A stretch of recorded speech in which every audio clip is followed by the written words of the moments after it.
জানো তো মা, কার্তিক বড় ছেলে নয়। কারণ এই নিয়ে বাবা একদিন দ্বন্দ্ব হয়েছিল না, দুই ভাইয়ের দ্বন্দ্ব হয়েছিল। এই কার্তিক বলে আমি মায়ের বড় ছেলে, আর গণেশ বলেছিল আমি মায়ের বড় ছেলে।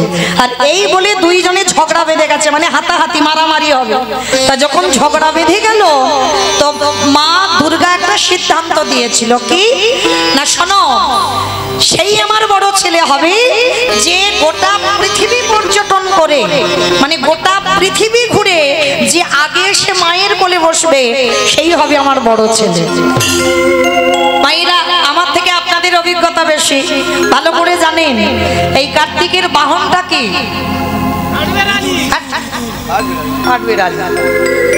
আমাকে গো ময়ূর।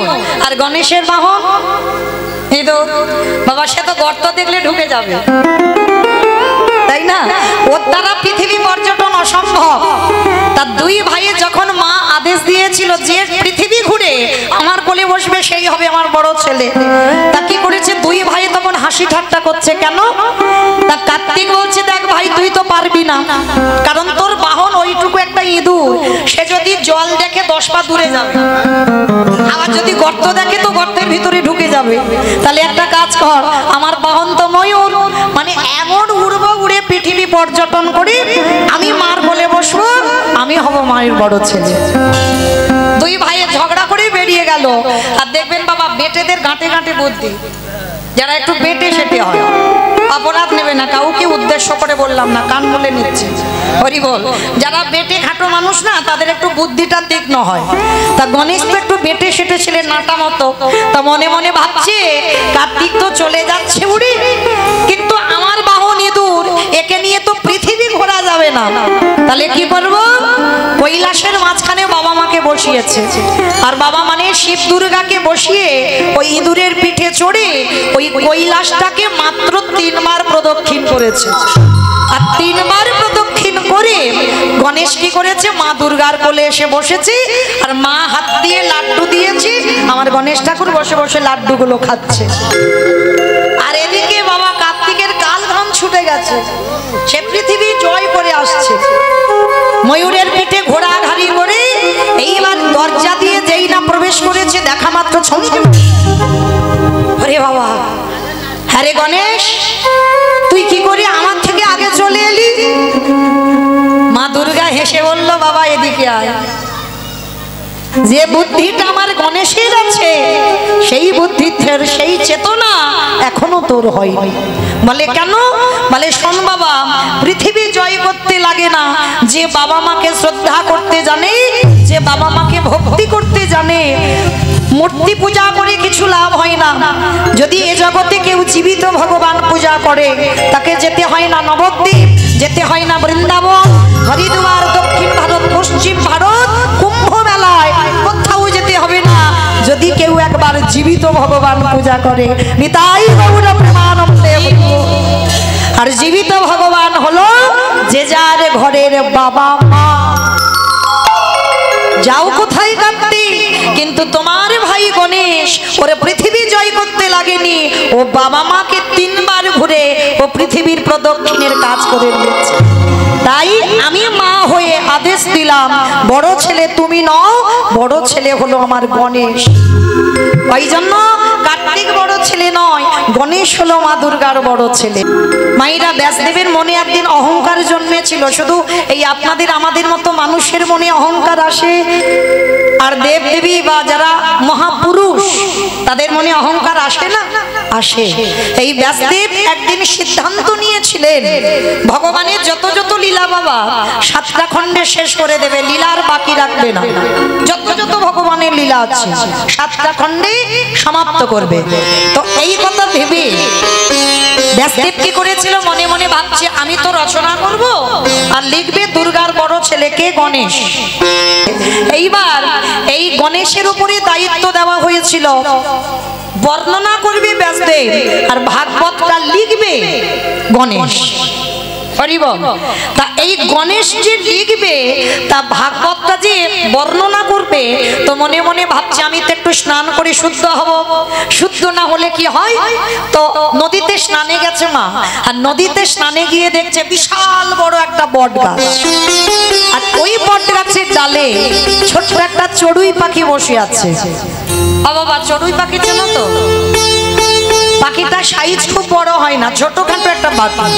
তার চড়ুই পাখি দেখবেন যাদের মাটির ঘর, খড়ের চাল, ওই ঘুরে ঘুরে বেড়ায়, চড়ুই পাখি বলি। তো আমার ডায়মন্ড হারবারে চড়ুই বলে, আপনারা কি বলেন?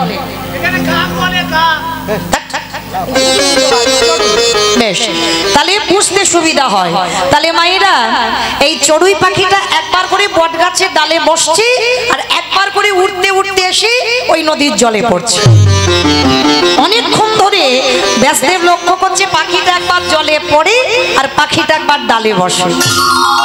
তা ব্যাসদেব মনে মনে ভাবলো নিশ্চয়ই পাখিটা শরীরে কোনো জ্বালা যন্ত্রণা হচ্ছে, যার জ্বালা সহ্য করতে না পেরে পাখিটা একবার জলে পড়ে আর একবার ডালে বসে। তা ব্যাসদেব চড়ুই পাখিটার কাছে করজোড় করে গেছে, পাখি ও পাখি একটা কথা বলবো। কি কথা? আচ্ছা অনেকক্ষণ ধরে লক্ষ্য করছি তুই একবার জলে পড়িস আর একবার ডালে বসিস। হ্যাঁ রে চড়ুই, তোর শরীরে কি কোনো জ্বালা যন্ত্রণা হচ্ছে যেটা সহ্য করতে না পেরে তুই একবার করে জলে পড়ছিস আর একবার ডালে বসছিস? পাখিটা মুচকি মুচকি হেসে বলছে, ব্যাসদেব তুমি ভুল ভাবছো, আমার শরীরে কোনো জ্বালা যন্ত্রণা হয়নি। তাহলে একবার জলে পড়িস আর ডালে বসিস কেন? কেন জানো? আজকের আমি সিদ্ধান্ত নিলাম, এই যে নদীর জলটা দেখছো বড় নদী, এই নদীর জলটাকে আমার ছোট্ট চঞ্চুতে করে, মায়েরা চঞ্চু মানে কি? ঠোঁট। চঞ্চু মানে ঠোঁট। তো পাখিটা বলছে আমার এই ছোট চঞ্চুতে করে মানে ঠোঁটে করে ওই নদীর জলটাকে ঠোঁটে তুলে বট গাছের পাতায় রেখে ওই নদীর জলটাকে শুকনো করে দেব। ব্যাসদেব খিলখিল করে হেসে উঠেছে, আরে মাথা ঠিক আছে তো? একটা সামান্য পাখি আবার চড়ুই, যদি ঠিক ঠিক বাবা কেউ একেবারে চেপে ধরে পাখিটা মরে যাবে, আর তুই ওইটুকু পাখি হয়ে তুই কিনা মনে করছিস তোর ওইটুকু ঠোঁট। আবার লক্ষ্য করিস মা বট গাছের পাতায় রাখছে জল, পাতা দিয়ে গড়িয়ে আবার নদী পড়ে যাচ্ছে। পাতায় জল থাকে, নদী পড়ে যাচ্ছে। তা পাখিটা বলছে কেন আমি পারবো না? বলে পারবি না। কেন জানিস? কারণ এইভাবে যদি তুই জনম জনম ধরে চেষ্টা করিস তুই নদীর জল শুকাতে পারবি না। কারণ যতবার পাতায় রাখবি ততবার তো গড়ি আবার নদীতে পড়ে যাবে। তাহলে হাজার হাজার জনম, কোটি কোটি জনম যদি চেষ্টা করিস পারবি না। রাগ ধরে গেছে পাখিটার। ব্যাসদেব আমার ক্ষুদ্র প্রাণ বলে তুমি আমায় তাচ্ছিল্য করছো, কিন্তু ব্যাসদেব তুমি একবার মনে করেছো, তুমি তো আসবার কালে মনে মনে ভাবলে ভগবানের অনন্ত কোটি নাম, ওই অনন্ত কোটি নাম আমি 7টা খণ্ডে সমাপ্ত করে দেব। সরস্বতী মণ্ডল মল্লিক, যে রাধে সরস্বতী মল্লিক, যদি এখানে থাকেন আপনি একটু অফিসে যাবেন, আপনাকে অনেক খোঁজ করছেন। সরস্বতী মল্লিক যদি কেউ আছেন একটু অফিসে দেখা করবেন। নিতাই গৌর প্রেমানন্দে হরি বল। তার চড়ুই পাখিটা বলছে ব্যাসদেব তুমি যদি একটা মনুষ্য কুলে জন্ম নিয়ে ভগবানের লীলা 7টা খণ্ডে শেষ করব এই মনোভাব যদি তোমার আসে, তাহলে আমি কেন একটা চড়ুই পাখি হয়ে ভাববো না যে আমি আমার ছোট চঞ্চুতে করে নদীর জলটাকে তুলে নদীটাকে শুকাতে পারি? ব্যাসদেবের চৈতন্য হলো তাই তো। আমি একটা মনুষ্য কুলে জন্ম নিয়ে আমি কি করে পারবো এই নদীর জলটাকে শুকাতে, এই ভগবানের লীলা শেষ করে দিতে? মনে মনে ভাবলেন। আর ওই চড়ুই পাখিটার কাছে করজোড় করে বলল, সত্যি করে বলো তুমি কে? পাখিটা তো অন্য কেউ নয়, পাখিটা ছিল দেবর্ষি নারদ। যার কথা হয় নারদ তিনি হলেন নারদ। তো ওই নারদ মুনি চড়ুই হয়েছিল কেন? ব্যাসদেবের গুরুদেব তো দেবর্ষি নারদ। মনে রাখতে হবে বাবা, শিষ্য যদি কুপথে চলে যায়, শিষ্য যদি সুপথে আসতে না পারে, গুরুদেবের কর্তব্য ছলে বলে কলে কৌশলে সেই শিষ্যকে সুপথে আনতে হবে। এটা গুরুদেবের দায়িত্ব।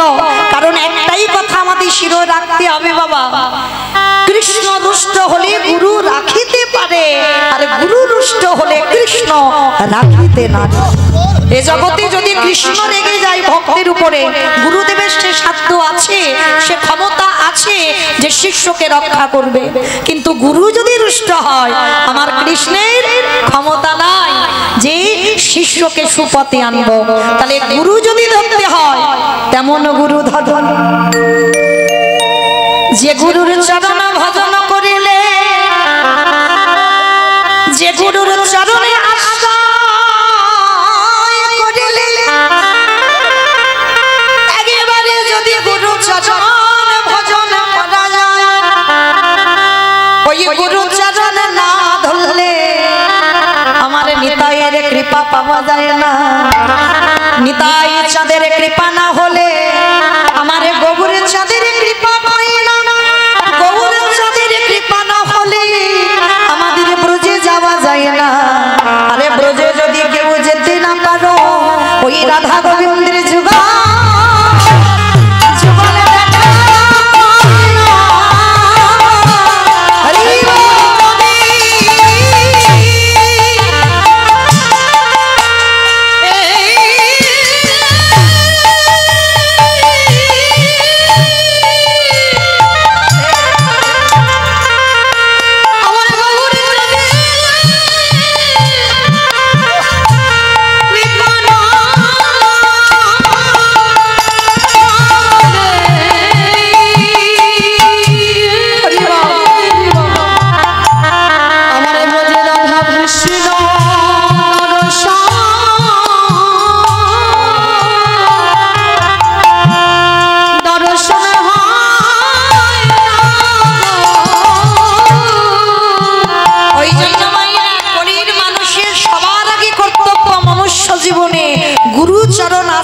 করার পর আমার নিতাই চরণ ভজতে হবে। কারণ এই নিতাই চরণ না ভজলে কৃপা হবে না। কেন জানো? অগণিতাই পদ কমল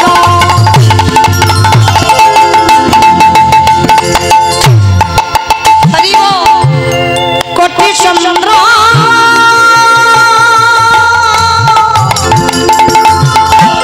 সুশীতল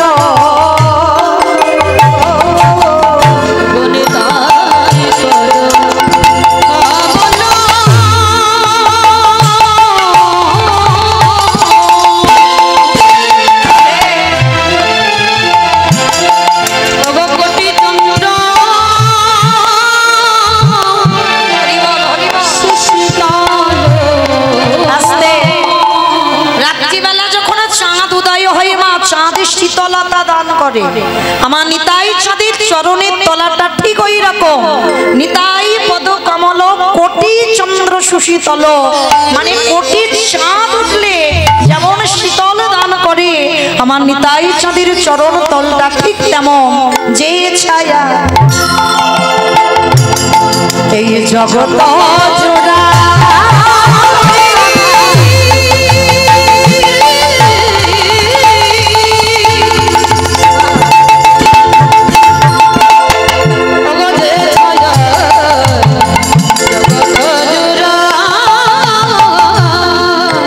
বলি হ্যাঁ নিতাই বিনে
বলি একবারে ভজ ভজ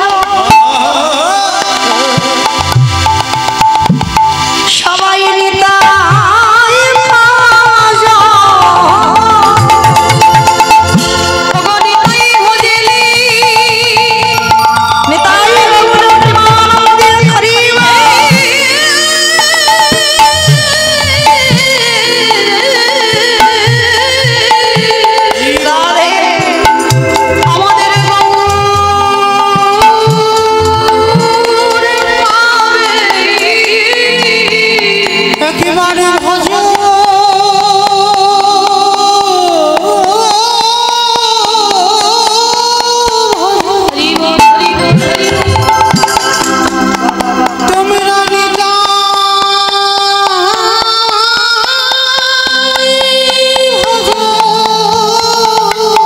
শুধু ভজলে হবে না ওই গোবিন্দ যদি কৃপা পেতে চাও একেবারে ভক্ত ধুলা সঙ্গে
ছাড়া রাধে কোনো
আমারে দেখো মন প্রাণ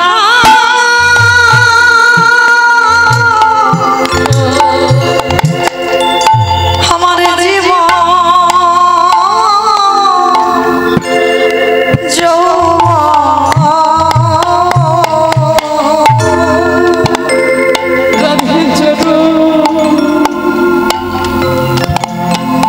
চরণ ছাড়া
তুমি যদি কৃপাময়ী তুমি যদি করুণাময়ী হয়ে থাকো নিতাই গৌরমান্তি করিব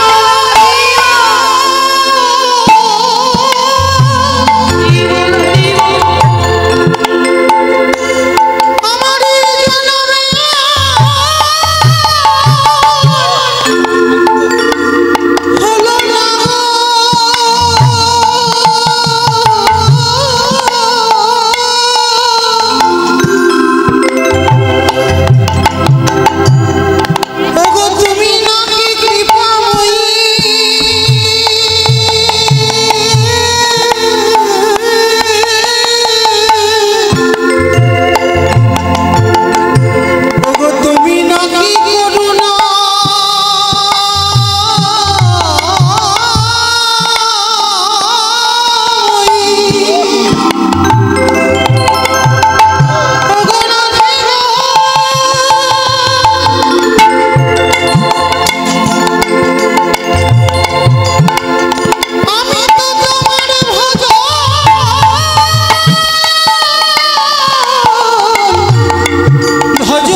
আবার যদি আসি ফিরে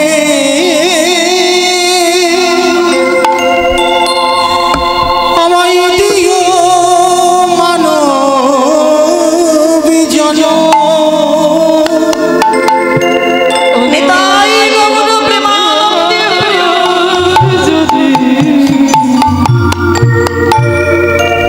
আসি ফিরে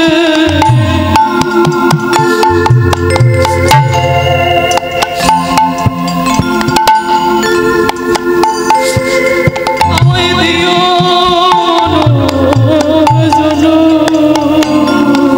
সেদিনে মনে সাজে ভজব তোমার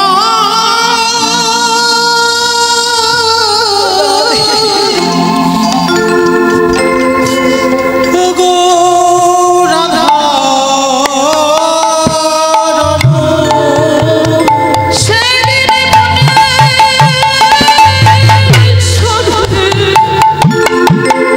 সেদিনে মনে শোধে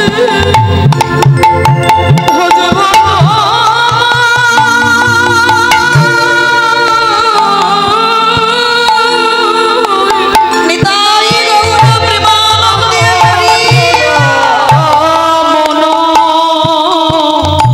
আবার যদি আসি ফিরে দিও মানব জনম। তুমি কত জানা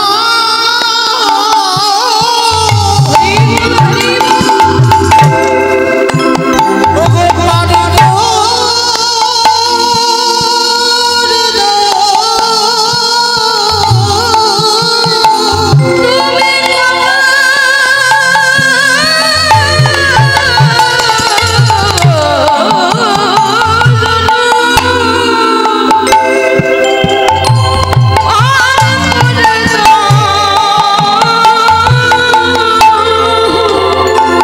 ওগো তেমনি করে তারাও মরে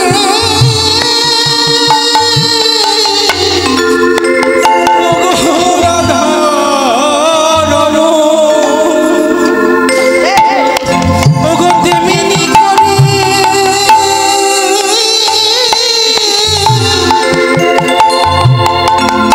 এবারে তারা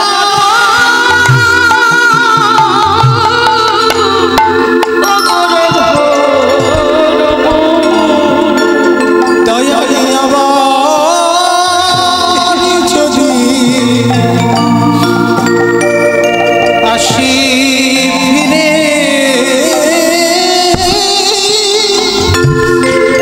তুমি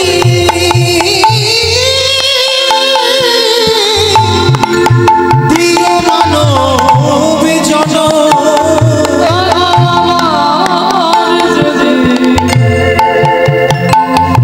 আসি ফিরে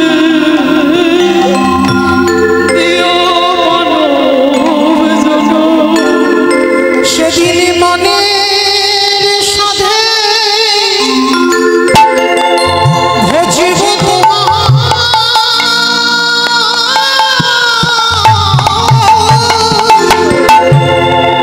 ওগো রাধা রনো সেদিন মনের সাথে ভজব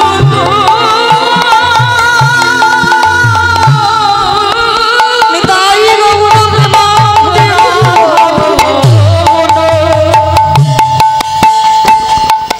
আবার যদি আসি ফিরে দিও মানব জনম।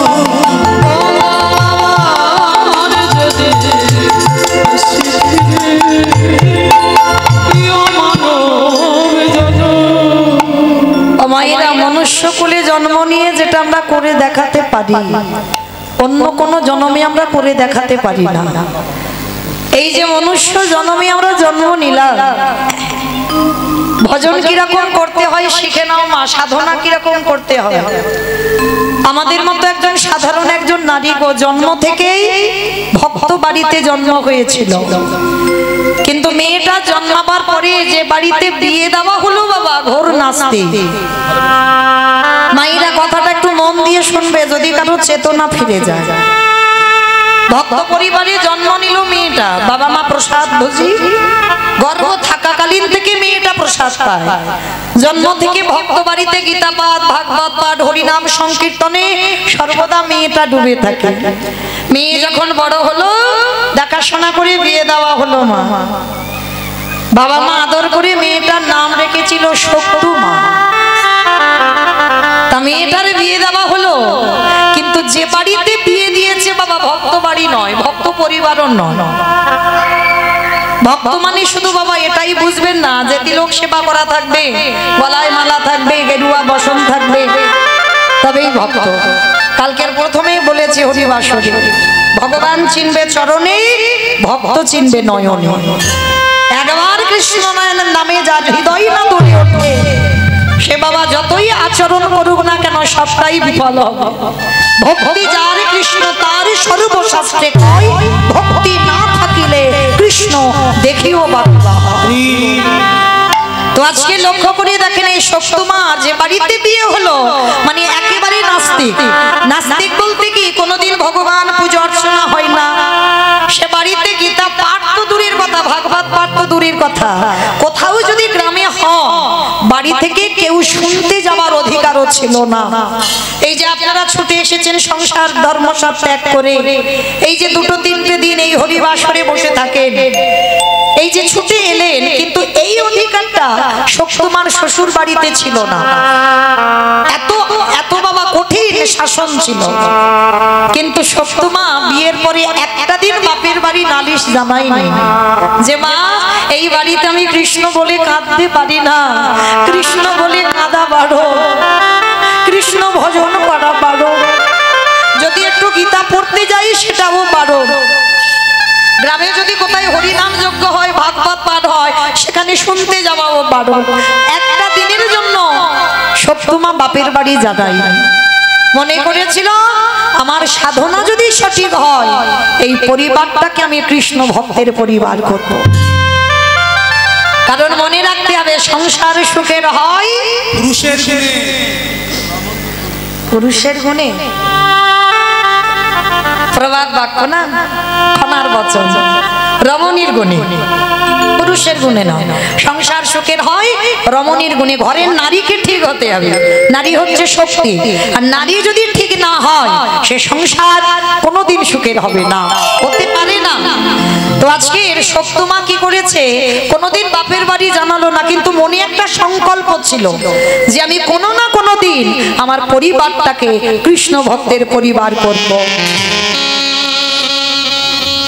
স্বামী জুয়া খেলে, তাস খেলে, নেশাগ্রস্ত মাতাল। একটা ভক্ত মেয়ে কোন বাড়িতে এসে পড়েছে দেখো। একদিন শক্তমা সংসারে যাবতীয় কর্ম করে, সকালবেলা ওই বাসন মাজছে বসে বসে, আর হঠাৎ কয়েকজন বৈষ্ণব রাস্তা দিয়ে যাচ্ছে, আর রাস্তা দিয়ে বলা বলি করতে করতে যাচ্ছে যে আজকে থেকে এক সপ্তাহ এই গ্রামে ভাগবত পাঠ হবে। শক্তমা বাসন মাজতে মাজতে মনে মনে ভাবলো, আজ আমি আমার স্বামী এলে আর শাশুড়ি মার কাছ থেকে অনুমতি নেব, আর নিয়ে আমি একটু ভাগবত আসরে যাব। অনেক দিন হয়ে গেল আমি একটু ভাগবত শুনি না, আর শাশুড়ি মার অনুমতি নিয়ে আমি ভাগবত শুনতে যাব। তো আজকে শক্তমা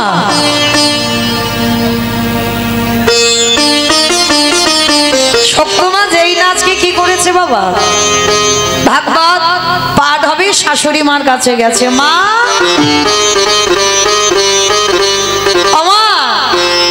একটা কথা বলবো। তখনকার দিনে শাসন তো মা খুব, হরি বল করুন এটা দাও, এত শাসন ছিল বাবা। এখন তার ঘোমটা টোমটার বালাই নাই, আর ঘোমটা দিবে কি করে বাবা, সব যদি চুড়িদার নাইটি হয়ে যায়। কিন্তু তখনকার আর মায়েদের সংসারে ছিল মাথার ঘোমটা টলতো না, তা সপ্তমা মাথায় কাপড়টা দিয়ে শাশুড়ি মার কাছে এসেছে। মা, ও মা, একটা কথা বলবো। কি বৌমা? ও মায়েরা, ও তো শাশুড়ি নয়, শ্বাস উড়িয়ে দেয়। শাশুড়ি নয়, শ্বাস ওড়ায়। তো এমন শাশুড়ি, মানে এমন এমন কথা বলবে বাবা, বৌমা সবসময় ভয়ে ভয়ে কাঁপে। এরকম শাশুড়ি অনেক বাড়িতে আছে। তো আজকে এই সপ্তমা বলছে, আমা মা, ওমা, তুমি আমার অনুমতি দাও না, আমি একটু ভাগবত শুনতে যাব। অসম্ভব! তুমি আমার বাড়ির বউ হয়ে তুমি কিনা যাবে ভাগবত আসরে? হ্যাঁ, সবাই ওই হরি হরি করে নাচবে আর তুমি ওই নাচের আসরে যাবে? আমি তোমাকে যেতে দিতে পারি না। আর আসুক, এক্ষুনি ছেলে আসুক, আর ছেলে এলে আমি ছেলেকে বলবো তুই ভাগবত শুনতে যাচ্ছিস। তা যেই না বাবা শাশুড়ি মা রেগে গেছে, ছেলে বাড়িতে ফিরেছে, ছেলের কানে লাগিয়েছে, মা শুনবি, তোর বউ আজকের আমার কাছে বলতে এসেছে আমাদের গ্রামে ভাগবত হবে, তোর বউ নাকি ভাগবত আসরে যাবে। যখনই স্বামী শুনেছে বাবা, একেবারে মদমাতাল স্বামী, তো সঙ্গে সঙ্গে ওই উঠানে পড়েছিল বড় একটা বাঁশ, ওই বাঁশটা টেনে নিয়ে সপ্তমাকে মারছে। দূর হয়ে যা, বেরিয়ে যা, দূর হয়ে যা। গিরিধর,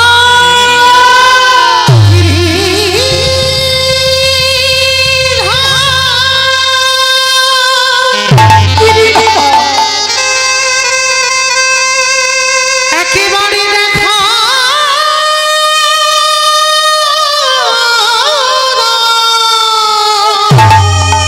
কি আমার অপরাধ ছিল গিরিধর? ওগো গিরি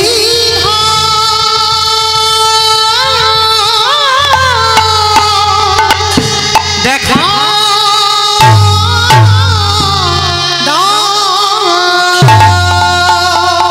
এত মারা মেরেছে, শুধু ভাগবত শুনতে যাবে বলেছে বলে শাশুড়ি স্বামী দুজন মিলে মেয়েটাকে এত মারা মেরেছে, সর্ব অঙ্গ দিয়ে রক্ত ঝরে ঝরে পড়ছে। ঘরের মধ্যে গিয়ে জানালা দরজা বন্ধ করে ভগবানের চরণে বসে বসে কাঁদে আর বলে, দয়াময়,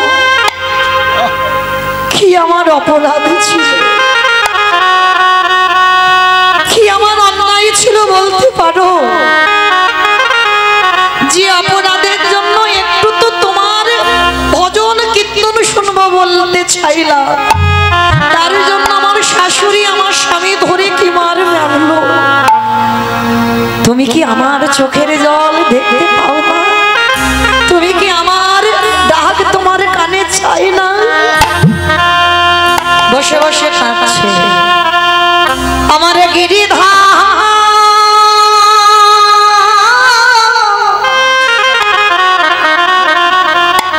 আরে কি মন্দিরে মাসি হাতে দাঁড়াতে পারে? যেই না মেয়েটা নয়ন জলে বুক ভাসিয়ে কাঁদছে, ওই মেয়েটার গায়ে যত না আঘাত, তার থেকে দ্বিগুণ আঘাত হয়েছে আমার ভগবানের গায়ে। আপনারা বলেন না আমরা জীবনে কষ্টে আছি, ভুল কথা, কখনো বলো না। তুমি যত না কষ্ট পাচ্ছ, তার থেকে আমার ভগবান দ্বিগুণ কষ্ট পাচ্ছে। কেন? প্রতিটা জীবের মধ্যে পরমাত্মা রূপী ভগবান বিরাজ করছেন। তাহলে আমি যেমন কষ্ট পাচ্ছি, আমার ভগবান অন্তরে আমি বেশি কষ্ট পাই। তাহলে তুমি একা কষ্ট পাও না, তার সপ্তমায়ের অঙ্গের প্রত্যেকটা আঘাত আমার গিরিধরের গায়ে লেগেছে। গিরিধর মনে মনে চিন্তা করছে, যাই মেয়েটা আমার কীর্তন শুনবে বলল, স্বামী শাশুড়ি এত মারা মেরেছে, যাই একবার মেয়েটাকে একটু সান্ত্বনা দিয়ে আসি।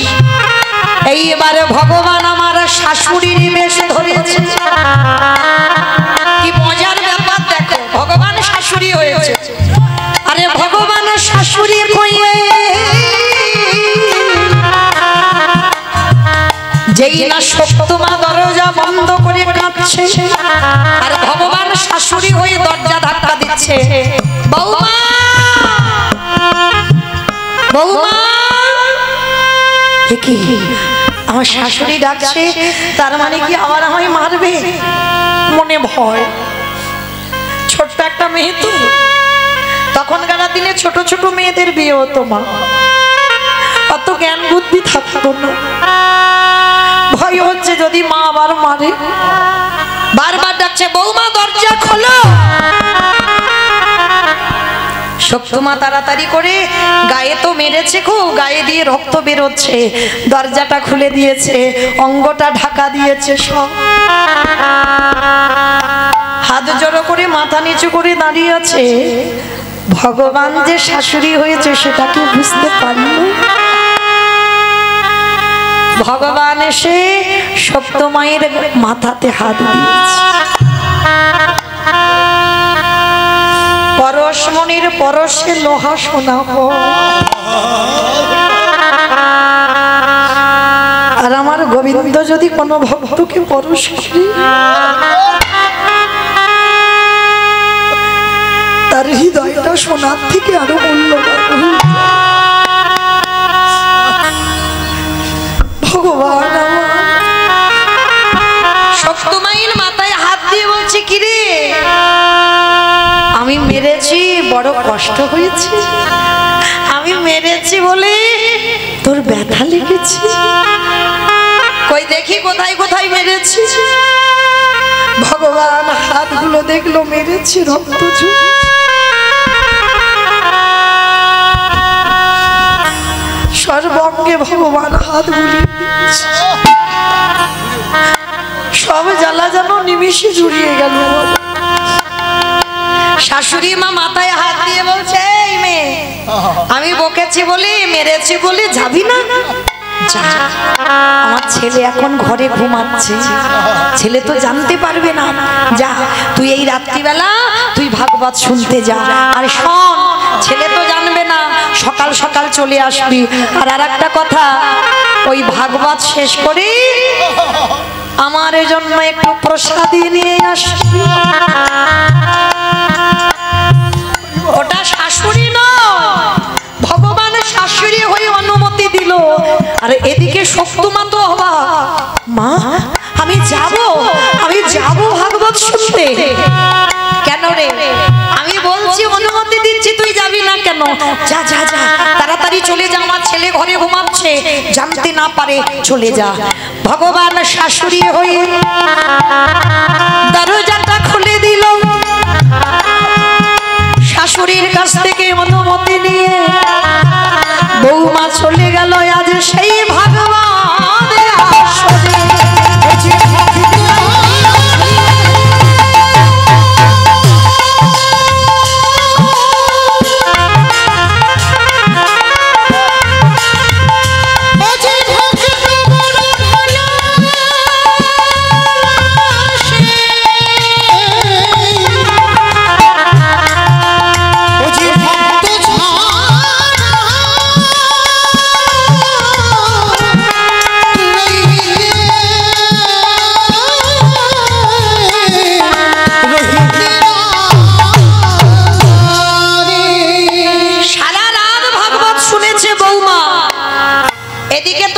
শাশুড়ি ঘরে ঘুমাচ্ছে, স্বামী ঘুমাচ্ছে, আর ভগবান শাশুড়ি হয়ে অনুমতি দিয়েছে। সারা রাত ভাগবত শুনেছে, প্রসাদীটা নিয়ে বাড়িতে ফিরবে। আর এদিকে সকাল হয়ে গেছে, শাশুড়ির ঘুম ভেঙে গেছে। আর ঘুম ভেঙে গিয়ে দেখে না বৌমার ঘরে বৌমা নেই। এত বড় মেয়ে স্পর্ধা, আমার অনুমতি না নিয়েও চলে গেল ভাগবত শুনতে। দাঁড়া, আসুগর ব্যবস্থা আমি করব। এইবার একটা বেতের বাড়ি নিয়ে শাশুড়ি দরজায় দাঁড়িয়ে আছে, বৌমা এলেই মারবে। আর এদিকে বৌমা তো জানে না, সে জানে আমার শাশুড়ি অনুমতি দিয়েছে, আমার তো চিন্তা নেই। সারা রাত জেগে হরিনাম কীর্তন শ্রবণ করে প্রসাদী নিয়ে বাড়িতে এসেছে। যেই না বাড়িতে চরণ দেওয়া, শাশুড়ি মা বলে উঠলেন, দাঁড়া দাঁড়া, কার অনুমতি নিয়ে গেলি তুই ভাগবত শুনতে? অবাক হয়ে গেল। মা, ও মা, তুমি তো আমার অনুমতি দিলে, আমি ঘরে কাঁদছিলাম, আমি তো যেতে চাইনি। তুমি তো বললে তোমার ছেলে ঘুমাচ্ছে, তুই ভাগবত শুনতে যা। আমি তো তোমার অনুমতি ছাড়া করিনি কাজ।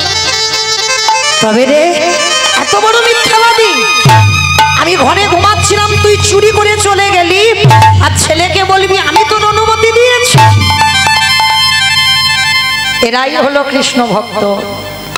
বিনা অপরাধে দোষ কাঁধে নিতে হবে, বিনা অপরাধে অপরাধী হতে হবে। কৃষ্ণ ভক্ত কোনোদিন সুখে থাকতে পারে না মা, কখনো থাকবে না। কৃষ্ণ ভক্ত যদি তুমি হয়েছো, মৃত্যুর আগের দিন পর্যন্ত তোমার কষ্ট পেতে হবে। যে কষ্টটা তুমি কাউকে বলতে পারবে না। কারণ কৃষ্ণ ভক্ত যারা, যে করে আমার আশ তারে করি সর্বনাশ নয়। ভগবান জীবনে সর্বনাশ করে না বাবা, কারণ ভক্ত তার জীবন, ভক্ত তার প্রাণ। সর্বনাশ নয়, সর্বনাশ। কথা বানানগুলো খেয়াল করতে হবে। যে করে আমার আশ তারে করি সর্বনাশ। সর্বনাশ মানে আত্মীয় পরিজন, বন্ধু বান্ধব, জায়গা জমি সম্পত্তি, যাকে তুমি সব থেকে বেশি ভালোবাসবে, জীবনে প্রথমবারেই ভগবান আগে কেড়ে নেবে। কেন? ওকে যদি কেড়ে না নি, ও সারা জীবন আমার হতে পারবে না। সব নাশ করে দেবে, আর সব নাশের পরেও যদি আমার চরণ না ছাড়ে, তারপর হয়ে যায় আমি সেই দাসের অনুদাস। তাই গৌর প্রেমানন্দে হরি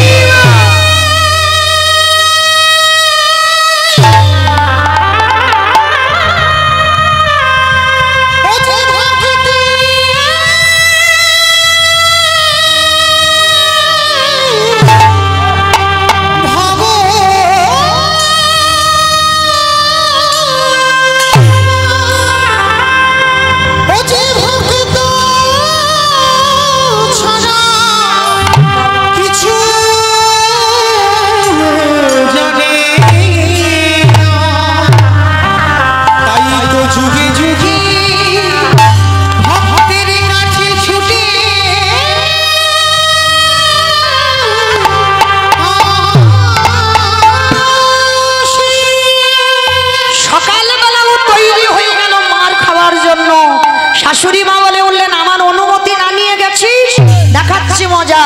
সকালবেলা ভাগবত শুনে আসতে এত মারা মারছে, আর থাকতে পারে না, চিৎকার করে ডাক দিল, গিরিধর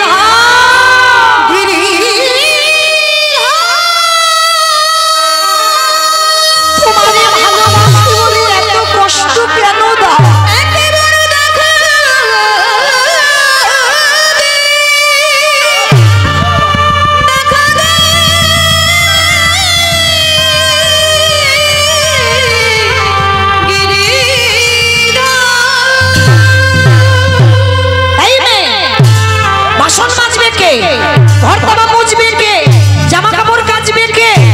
তুই সকালবেলা ভাগবত শুনে সারা রাত জেগে বাড়ি ফিরছিস। ভগবানে আরে কি থাকতে পারে? মন্দির থেকে বাহির হয়ে ভক্তের কষ্ট হবে জেনে, এঠো বাসনে ভগবানে মেজে দিল, জামা কাপড় ভগবানে খেচে দিল। ভক্তের জন্য ভগবান ওই জামা ঘরে উঠান মুছে দিল।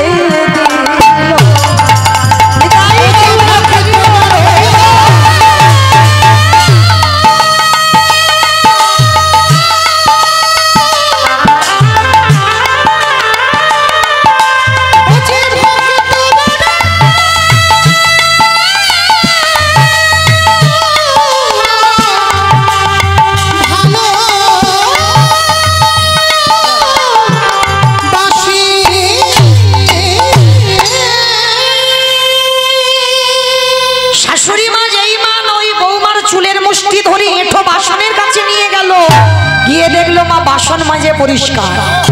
জামা কাপড়ের কাছে নিয়ে গেল, সেখানে জামা কাপড় কাচা হয়ে গেল, ঘরটা পরিষ্কার হয়ে গেল। শাশুড়ি মা চমকে উঠলো, কে কে কে কাজগুলো করে দিল? শক্তু মায়ের জানতে বাকি রইল না। তার মানে কাল রাত্রিবেলা আমার শাশুড়ির ডুবু ধরে গিরিধর তুমি এসেছে, কারণ আমি ধরতে পারিনি তোমায়। তুমি যখন আমার পরশ করেছিলে আমার দেহটা শীতল হয়ে গেল, আমি ধরতে পারিনি, আমি তোমায় চিনতে পারিনি। সত্যি করে বলো তুমি।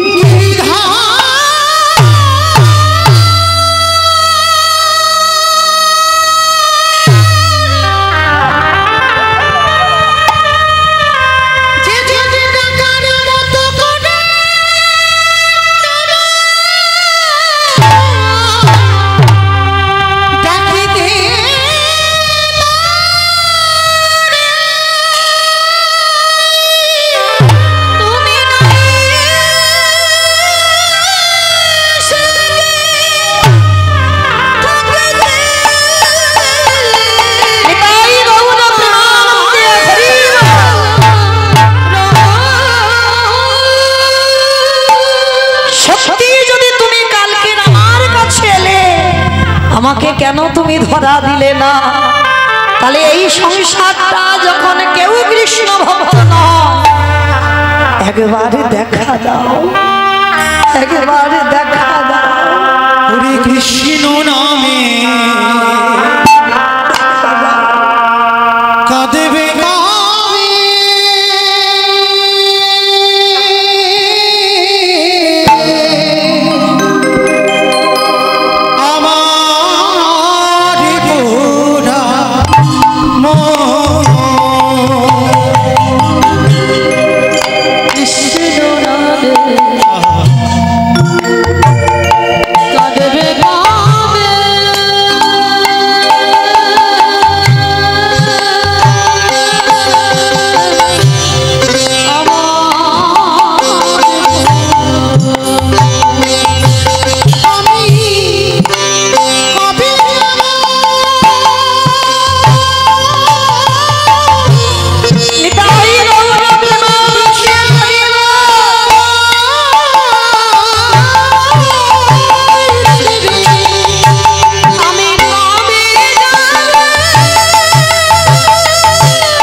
ওই পাথরের মূর্তি ত্যাগ করে সচল মূর্তি ধারণ করে ডাক দিল সত্যমা। কে ডাকলো আমার? পিছনে তাকিয়ে দেখলো আমার গিরিধর বাঁশির হাতে দাঁড়িয়ে আছে। শাশুড়ি মা দেখতে পেল না, স্বামীও দেখতে পেল না, সত্যমা দেখছে সাক্ষাতে গিরিধর দাঁড়িয়ে আছে।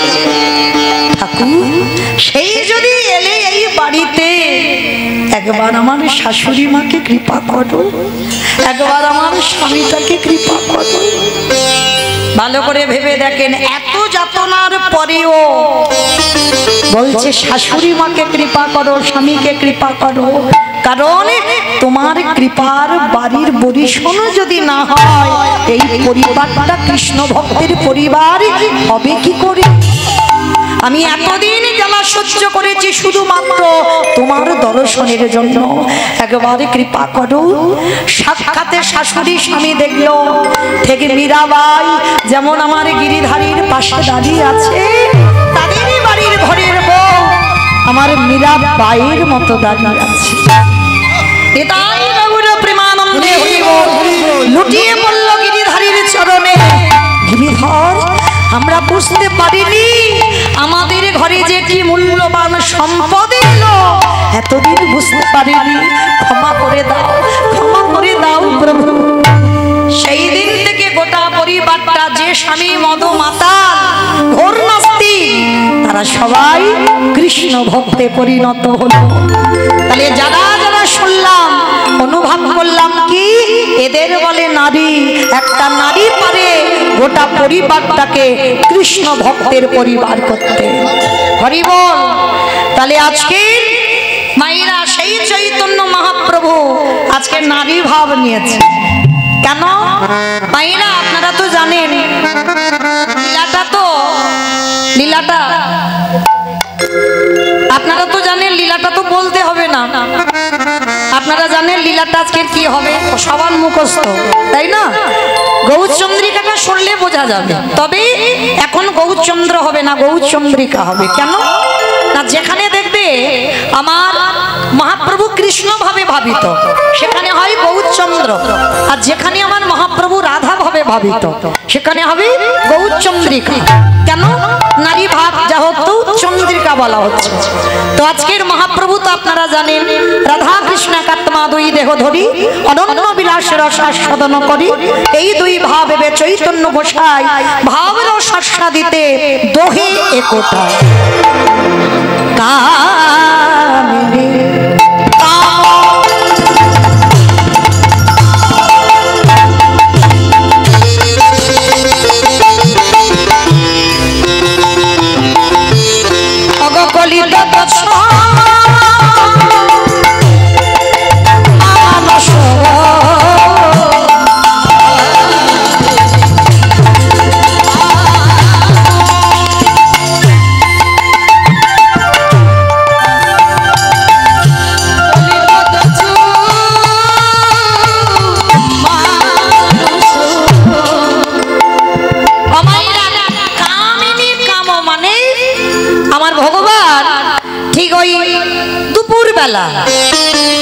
মানে ভর দুপুর বেলা হেমশয়ে অতি গোরা সমধুর হাসতরা।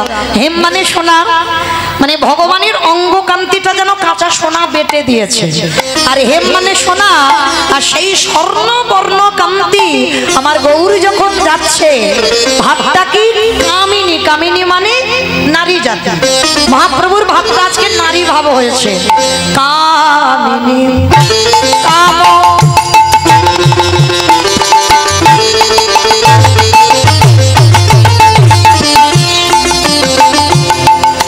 কলিতা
গতি অজু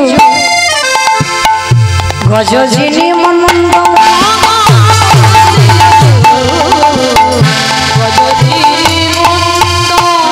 আস্তে মানে মহাপ্রভু হেঁটে যাচ্ছে, তার চলার ভঙ্গিমাটা কেমন?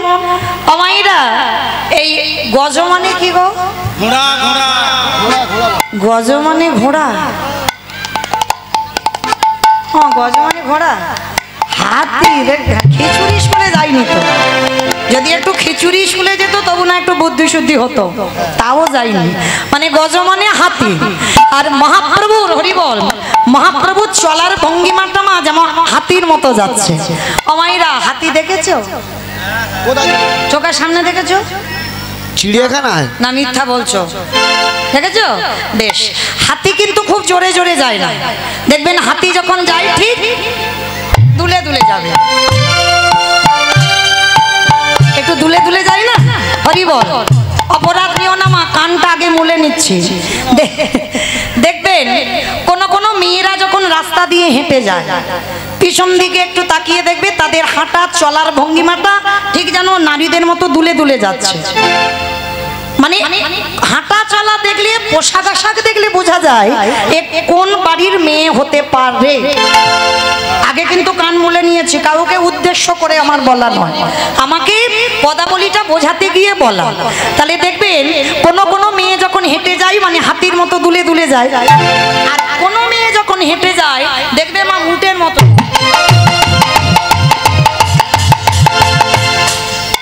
যায় না, উটের মতো দেখবে। মানে এমন একে তো লম্বা চওড়া মানে উটের মতো, আর হাঁটা চলাটা দেখবে যেন উটের মতো যাচ্ছে, মানে পা গুলো দুমদাম করে ফেলে ফেলে। আর এই চলার ভঙ্গিমাটা আজকের মহাপ্রভুর কেমন? গতি অজু গজজিনী মনন্দ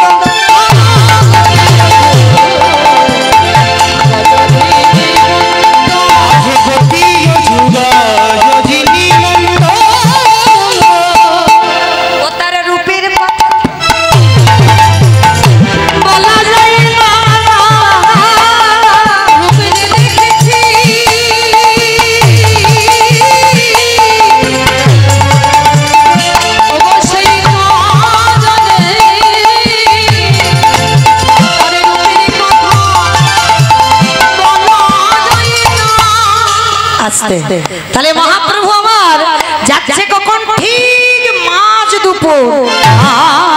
যদি নাহি পুন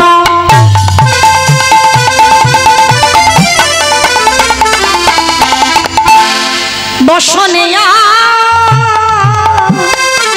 বৃততন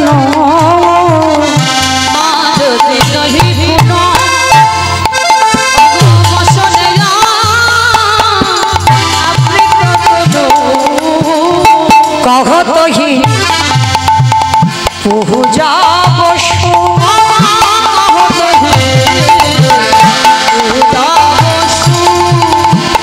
কম্পা পুলক সারি ভঙ্গ অনুপম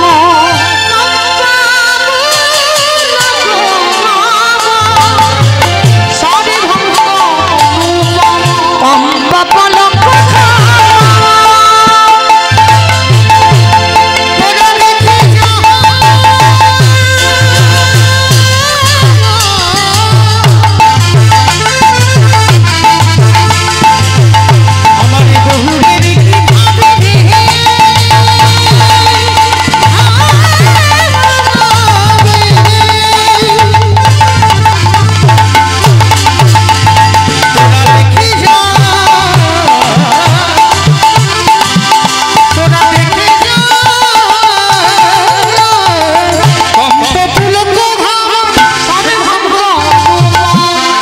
নয়ন হে জলে